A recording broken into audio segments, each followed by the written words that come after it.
Hello, my name's Anne Charles and I've never been to school. I was going to be home educated until I was 7, which was 30 years ago, and I grew up in Norfolk. And the reason I was home educated was that in the days when I was little, people tended to go to school when they were 5, and my birthday's in September. And my parents had a look around the local schools when I was 2 or 3 just to kind of get ahead in their decision making.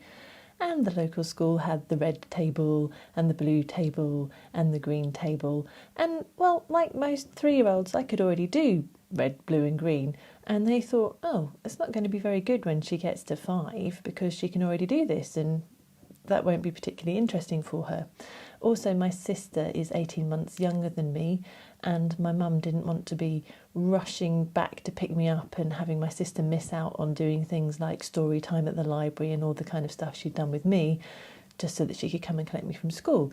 So she thought, oh, well, we're fine as we are. I will just keep going. She didn't really realise home education was a thing, and it was only when a health visitor mentioned it in passing she realised other people did it too. And because so many children on the continent don't start learning in school until they're kind of 7, she sort of thought, well, we'll do it till they're 7. And then the best advice she said she was given was to take it 1 year at a time. So once we got to 7, we didn't really need to go to school. So we decided to carry on for another year and another year and another year and so on, because actually home education is wonderful. And once you've done it for a while, why would you want to go to school?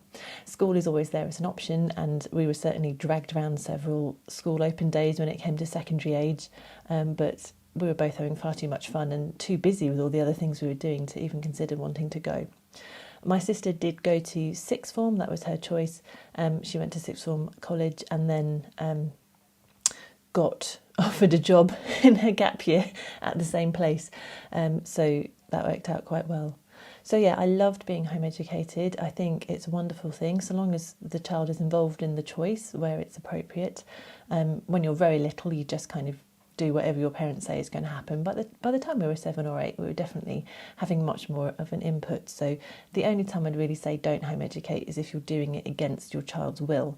When it comes to home education, I think there are a lot of unnecessary stigmas and misconceptions. So the first one that's really important is that it is not school at home. Home education is not schooling. School is one method of learning, but school is a subset of education, and there are so many ways to learn other than that. Now, some families will follow a timetable and subjects. You see that a lot when people have just deregistered from school because it's what they know. But if you think about how you learn, either as an adult or as a child, if you remember back to when you were little, you learn by experiencing the world around you and being in the world and being interested in it. So a couple of examples I give is that if you think about when you have little children, and assuming they haven't got a disability or something like that, most children will learn to walk and talk. They'll acquire an entire language, sometimes 2 languages, just by you being interested in them and by talking, and they'll look at you and be like, oh, what are they doing? And they'll try to copy and you encourage them. All of that happens really naturally. You don't sit them down at 2 o'clock on a Tuesday afternoon and say, well, we're going to do walking lessons now or we're going to do talking lessons. You learn through life. The other thing that happens if you think about your life as an adult is that if someone said, oh, congratulations, you've won a holiday to Italy and we're going to pretend that there are no coronavirus restrictions and you can just go in 2 weeks' time, and you'd never been to Italy before, you'd probably at that point go and get a book about Italy. You might ask your friends who had been there what you should go and see. You might learn a few words of Italian to help you travel around the country more easily. And because you've got that reason to do something, you will acquire that knowledge really quickly. So for a lot of the way that my sister and I were learning, it was doing that. It was the more autonomous style of following our own interests.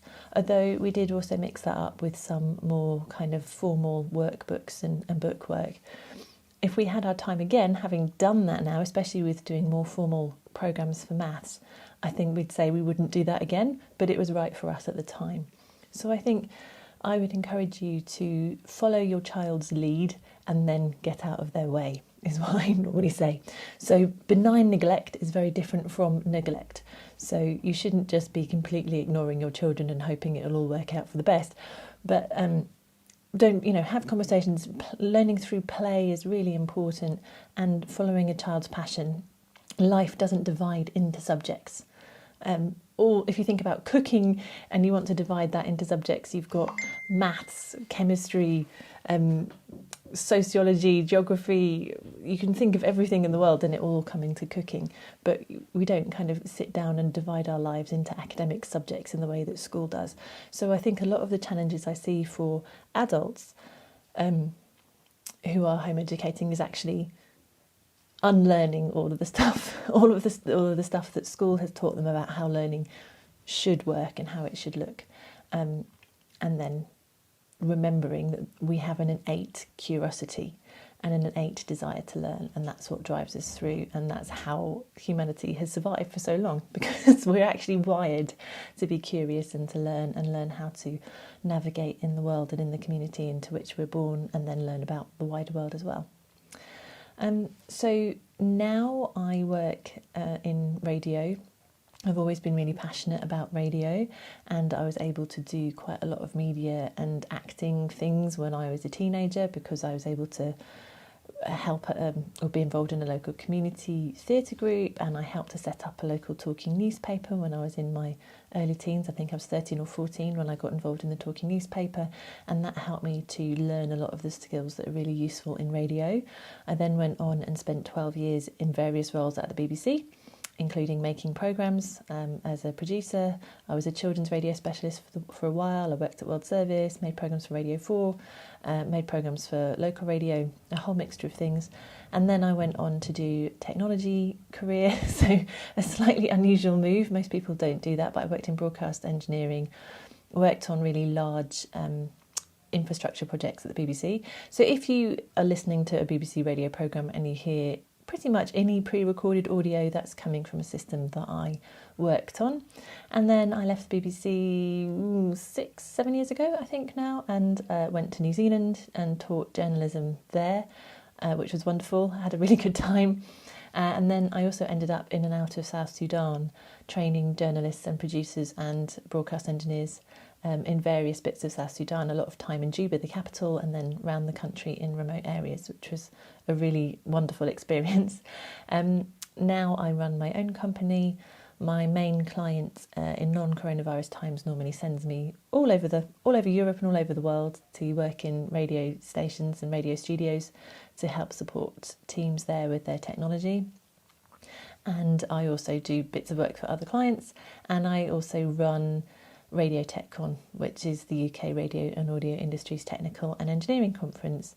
So I've been able to kind of follow a career I really enjoy. And then, as a completely random side tangent, I am a baby wearing consultant and sometimes help at the local Sling Library, and that gives me a lovely contrast to sitting in front of a laptop all day. So yeah, I'm a homo grown up. It's all fine. Don't worry, it's a good thing. You're not gonna, so long as you involve your child in the decisions about their education, they cannot in any way turn around and blame you later on, because if you've always told them the school's there and you've always asked them if they want to be home educated and you've talked through their options each year and had those discussions, they really cannot blame you at all in later life if you gave them the choice. So please be reassured. It's a wonderful thing. Join in with your local home educating community. Your children will make friends of all ages, children who go to school, people in your community. The social experience is rich and varied, but I do think it's important that home educated children, if they want to, also hang out with other home educated children as well, because school is seen as so normal in our society that it is really lovely to have some friends who are also a little bit like you and get that home education is also an option. But yeah, enjoy the journey, and I hope you have a wonderful time. Thank you very much.